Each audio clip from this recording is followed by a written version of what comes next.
Good afternoon, everyone. Thanks so much for clicking on WDTV.com. I'm Kristen Keeling. Well, officials from the State Fire Marshal's office are investigating what caused a fire that left a man in Braxton County dead early this morning. The 42-year-old man was apparently inside the home when it caught fire. That happened around 4 o'clock in the Strange Creek area. His dad and brother were able to escape. It then apparently spread to a trailer where 4 other people were living. They were also able to escape. Now the blaze also damaged an outbuilding.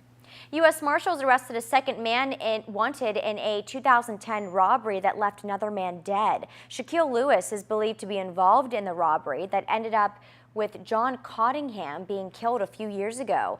If you remember, last month, William Horton was found not guilty on all 4 charges he was facing in connection to this case. Lewis was picked up in Morgantown on a circuit court capias warrant, as well as charges of first-degree armed robbery and 2 counts of burglary.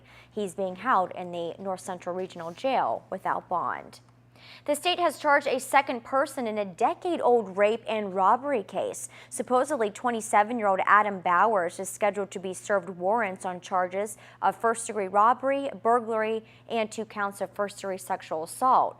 30-year-old Joseph Buffy is already serving time in the rape and robbery of an 83-year-old woman. Bowers is already serving time for breaking and entering and unlawful assault out of Harrison County. Well, earlier on midday, we told you the names of the 11 people Lewis County Sheriff's deputies arrested yesterday, and here are their pictures. They were all charged with delivery of a controlled substance, but not all for the same drug. Some had heroin, some prescription drugs, and others had bath salts.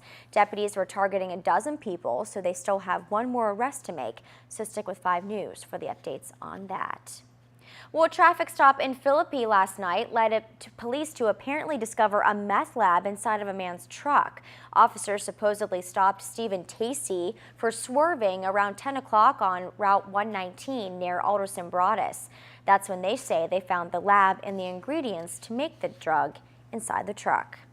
And after that arrest last night, Tacey's truck had to be impounded because you can't safely drive a vehicle after a meth lab is found inside. It's similar to if a meth lab is found inside of a home. A certified drug specialist has to come in and figure out if the vehicle could be ever driven again after it's cleaned up.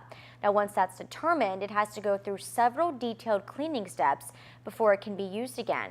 But the good news is these cars don't pose a risk to others if they aren't inside.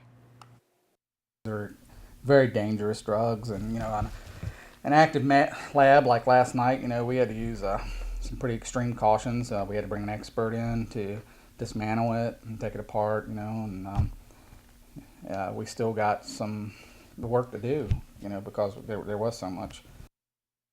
Walters also said the biggest danger meth labs are causing right now are fires. When people throw them out, they could catch fire and spread to anything around them. Well, that's what's making news tonight, but don't forget, tonight we'll also have the results of the municipal elections from Clarksburg, Salem, and Mannington. So make sure you tune in to Fox 10 at 10 and 5 News at 11 for all of those results of those elections. Until then, have a great night.